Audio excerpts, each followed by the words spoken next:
예수님께서 십자가 길을 걸어가시면서 고민되어지고 또 슬프고 그래서 기도하고 기도 부탁까지 하고 하는 그런 모습이 보여지고, 예수님도 십자가 길을 가야 될 것을 알고 있고 이미 제자들에게 죽을 것과 다시 살아날 것과 다 이제 말씀하셨습니다. 그죠? 네. 그럼에도 불구하고 그 길이 쉽지가 않았습니다. 왜 그렇습니까? 그냥 죽어서 살아나는 것이 아니고 멸시와 조롱을 받으면서 그 십자가의 고통을 당하시면서 그 길을 가야 되는 것이기 때문에 이것이 쉽지가 않았다는 겁니다. 그래서 예수님도 기도하시면서 그 길을 걸어가십니다. 이 십자가 앞에서 한 여인이 이제 향을 갖다가 붓습니다. 이것은 예수님의 장례를 준비하는 겁니다. 이 여인은 깨어서 예수님이 가시는 길을 지금 보고 있는 거예요. 어떻게 보면 제대로 보지 못했지만 그 여인이 받은 은혜로 인해서 예수님 향유를 붓는 그런 모습이 될 수도 있겠죠. 그죠? 예수님께서 죽으시겠다는 것을 이제 제대로 이제 받아들이고 인식해서 볼 수도 있고, 아니면 모르는 상태에서 하나님의 감동을 통해서 자기가 이제 예수님을 향유를 붓는 그런 모습이 있을 수 있습니다. 어쨌든 이 일은 예수님의 장례를 준비하는 일이었습니다. 그런데 그것을 알지 못하고 있는 제자들은 어떻게 합니까? 책망합니다. 또 다른 자는 더 앞장서서 어떻게 합니까? 막 책망합니다. 이것을 팔아서 가난한 자들에게 주면 얼마나 좋겠느냐, 이것을 왜 허비하느냐. 근데 예수님은 이 여인이 행한 것은 복음이 전파되는 그곳에서 계속 전파될 것이다, 그렇게 말하고 있습니다. 가룟 유다는 이것을 틈타서 어떻게 합니까? 안 되겠다 하면서 어디로 갑니까? 대상에 가서 예수를 이제 팔아줄 것을 이제 넘겨줄 것을 약속하고 돈을 받습니다. 은 30을 받습니다. 그리고 이제 돌아와서 또 이제 6월절 만찬을 또 참석합니다. 예수님은 또 제자들 보내서 이제 6월절을 준비하도록 그렇게 합니다. 그 준비된 그 다락에서 또 준비된 그 모습을 가지고서 이제 만찬을 하면서 예수님 무엇을 하십니까? 이것은 내 몸이다, 이것은 내 피다. 그러니까 만찬에서도 예수님 어떻게 하십니까? 그 십자가의 죽음을 계속 이야기하고 있는, 그 전에도 말씀하셨고, 여인이 향유를 불 때도 말씀하셨고, 만찬을 행하면서도 말씀하시고, 그러면서 이것은 많은 사람을 위하여 흘리는 나의 피, 곧 언약의 피니라. 내가 이것을 이제 마시고 나서는, 먹고 나서는 하나님 나라 들어가기 전까지는 아무것도 먹지 못한다, 그게 말해주고 있습니다. 이제 잡혀가면 이제 십자가 지고 죽으신다는 거예요. 그러면서 예수님은 또 제자들 바라보면서 뭐라 합니까? 너희가 다 나를 버리리라, 그렇게 말합니다. 버릴 수밖에 없는 그런 환경들이겠죠. 그죠? 예수님이 잡혀가니까 자기들도 살아야 되잖아요. 그래서 예수님은 제자들을 지키기 위해서 너희들이 나를 버린다고 실족하지 말아라. 생각해보십시오. 인간적으로 3년 동안 따라다니고 그것도 우리를 위해서 십자가 지시는데 제자들이라고 하는 사람이 버렸다는 거예요. 생각해 보십시오. 그들이 제자의 길을 갈 수 있겠습니까? 갈 수 없는 거예요. 그런 예수님은 미리 아시고, 하나님 말씀에도 기록되어졌다, 목자를 치면 흩어질 것이다. 그래서 그럴 수밖에 없는 환경이라는 것을 예수님도 아시고 미리 제자들에게 말씀하십니다. 그러나 내가 살아난 후에 너희보다 먼저 갈릴리로 가리라. 그러나 나는 너희들이 그렇게 된 거 내가 뭐라 그러지 않는다. 내가 살아난 다음에 너희들 만나러 갈 것이다. 기다려라. 그렇게 말씀하십니다. 그랬더니 베드로가 막 그냥 앞장서서 다 버릴지라도 나는 그렇지 하지 않겠습니다. 예. 근데 예수님은 아니다. 너도 부인할 수밖에 없을 것이다. 예. 닭이 울기 전에 네가 나를 3번 부인할 것이다. 예. 그렇게 될 수밖에 없다는 겁니다. 왜? 베드로도 사람이잖아요. 그죠? 예수님이 잡혀가면 죽는다는 거 뻔히 아는데 거기서 어떻게 하겠습니까? 예. 그렇게 할 수밖에 없다는 거예요. 그럼에도 불구하고 또 제자들도 베드로를 따라서 우리도 그렇게 하겠습니다. 예. 예수님은 세 제자를 데리고 이제 겟세마네에 가서 기도하십니다. 왜 기도하셨습니까? 다 알고 있어요.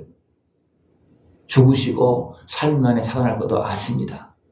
그러면 살아나는 거 다 아시잖아요. 그죠? 그러면 당당하게 가야 되잖아요. 그죠? 살아나는데 근데 그 십자가가 쉽지가 않았다는 겁니다. 예. 그냥 십자가 지는 것이 아니라 피를 다 쏟으시면서 그것도 멸시와 또 조롱을 받으시면서 가는 길이었습니다. 예. 그것이 쉽지가 않았다는 거예요. 그래서 심히 고민하여 죽게 되었으니 너희는 여기 머물러 깨어있으라. 예. 또 심히 놀라시며 슬퍼하시사 그랬습니다. 예. 예수님은 어떤 십자가의 그 모든 고통의 장면들을 또 한편으로 이미 십자가 지시기 전에 이미 알고 계셨으니까 그러다 보니까 막 어떤 고민, 두려움이 막 몰려오는 그런 모습도 분명히 있었다는 겁니다. 그 때문에 예수님은 어떻게 했습니까? 제자들과 같이 가서 기도하면서 기도도 부탁하면서 아버지여, 아빠, 아버지여, 아버지께 모든 것이 가능하오니 이 잔을 내게서 옮기시옵소서. 그렇게 기도합니다. 그러나 내 원대로 마옵시고 아버지의 원대로 되길 원합니다. 이것은 육신의 연약한 모습을 가지고 아버지 앞에 기도하는 그런 모습이었습니다. 그리고 나서 와서 보니까 제자들은 자고 있어요. 또 깨우고 나를 위해서도 기도하고 너희를 위해서도 기도하라. 그리고 예수님 또 와서 기도하십니다. 동일한 내용 가지고 기도하십니다. 갔다 와서 보니까 제자들은 또 자고 있어요. 예수님 또 와서 기도하십니다. 이제 아버지는 대답이 없으시고 예수님도 가야 될 걸 아시고 알았습니다 하면서 순종하고 이제 와서 제자들을 깨우고 이제 가자 그렇게 하면서 이제 일어납니다. 그랬을 때 이미 가룟 유다는 어떻게 합니까? 그 대장과 장로들이 그 밑에 사람들과 데리고 이제 작전을 다 짜고서 내가 입 맞춘 사람이 예수다. 잡으라. 아니 단단히 잡으라. 그렇게 이제 약속하고 와서 인사하면서 입을 맞춥니다. 그랬더니 이제 그 군사들이 와서 예수님을 잡습니다. 그럴 때 또 베드로는 칼을 빼어서 막으려고 합니다.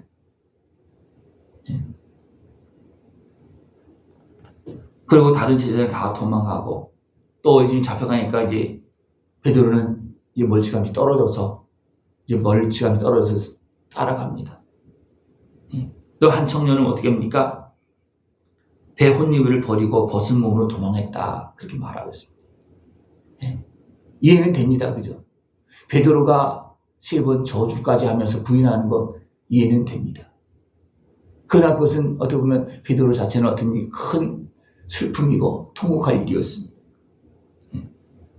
공회에 잡혀가서 예수님은 어떻게 하십니까? 예수님을 칠 증거를 사람들이 대고 있지만 증거될 만한 것이 없어요. 그러면 예수님께서 한마디만 하면 그냥 풀려날 수도 있죠. 왜냐하면 대제사장들이 심판하는 그런 모습이라면 막 억지로도 막 하겠죠. 그죠? 그러나 빌라도 앞에서 한 거잖아요. 그죠? 그러니까 빌라도는 로마의 어떤 재판관의 모습이잖아요. 그렇기 때문에 그래도 합당하게 해야 되거든요. 그래서 예수님께서 뭔가 이야기하시면 빌라도 말하죠. 내가 풀어줄 수도 있다. 그러나 예수님은 풀려나기 위해서 하지 않았다는 겁니다. 왜? 아버지의 뜻을 따라서 기도하면서 지금 순종하는 길이었고 또 이 길을 가야지만 사명을 감당하는 것이고 예수님과 십자가를 져야지만 사랑하는 백성들이 지혜에서 자유함을 얻을 수 있고, 죄값을 치러줘야지만 지혜에서 자유함을 얻을 수 있고, 악한 것에서 또 사망께서 건지를 받을 수 있기 때문에 예수님은 아버지 앞에서 고민되고 그런 모습을 가지고 기도했지만 결국 우리를 위해서 어떻게 합니까? 아버지 뜻을 따르는 겁니다. 우리를 위해서. 그리고 외면하지 않고 어린 양처럼 그냥 잡혀서 끌려가는 겁니다. 우리에게 주신 그런 길도 우리도 어떻게 해야 되십니까? 기도하면서 가야 됩니다. 기도하면서 아버지 뜻을 깨닫고 나의 맡겨진 사명을 기억하지 않으면 갈 수가 없습니다. 그래서 붙잡지 않으면, 기도하면서 나에게 주신 사명, 이 길이 어떤 길인지 붙잡지 생각지 않으면 갈 수가 없습니다. 그래서 예수님도 어떠십니까? 그 십자가 앞에서 슬프고 고민되어졌다는 거예요. 내가 죽게 되었다. 그렇지만 어떻습니까? 기도하면서 그것을 넘어가고 또 넘어가서 어떻습니까? 우리 위해서 십자가를 지시는 것입니다. 기도하지 않으면 아무것도 우리를 할 수가 없습니다. 생명의 길, 하나님의 자녀가 되어서도 하나님의 자녀의 길을 걸어갈 수가 없습니다. 왜냐하면 아직도 연약한 육신의 모습, 악한 곳에 세상 곳에 활동하고 있기 때문에 기도하고 하나님의 지원을 받지 않으면 갈 수가 없습니다. 예수님께서 기도할 때 누가 도와주었습니까? 성령에게 도와주었습니다. 제자들은요, 기도를 부탁해도 나를 위해서 너희들 위해서 기도하라고 기도 못했으면 왜 상황을 모르기 때문에 그렇습니다. 그러나 누가 도와주었습니까? 성령께서 도와주었고, 아버지는 그 길을 가기를 원하시고 그냥 가만히 계셨고, 아버지도 무슨 말을 못하시겠죠, 그죠? 그래서 어차피 성령님께서 도와주시어서 그 길을 갈 수 있도록 하시고, 예수님도 이제 그것을 이기고 이제는 십자가의 길을 걸어가시는 그런 모습입니다. 우리도 깨어서 기도하면서 가야 됩니다. 예수님도 기도하시면서 맡겨진 사명을 감당했고, 우리도 기도하지 않으면 이 사명의 길을 걸어갈 수가 없습니다. 기도하면서 아름다운 승리의 길을 걸어갈 수 있는 복된 삶이 되어지기를 축원합니다. 기도드리겠습니다. 하나님 아버지 감사합니다. 우리를 죄악에서 대적의 손에서 구원하시려고 슬프고 고민되어지고 그 고통의 길이었지만 우리를 위해서 아버지께 순종하며 우리를 위해서 기도하시면서 우리를 용서하시면서 죄값을 치르면서 십자가의 지심을 감사를 드립니다. 저를 온전히 깨어서 기도하면서 주님 은혜를 누리게 하여 주옵시고, 기도하면서 우리에게 맡긴 사명을 잘 감당할 수 있는 모습 되어지도록 주님 함께하여 주시옵소서. 예수님의 이름으로 감사하며 기도드리옵나이다. 아멘.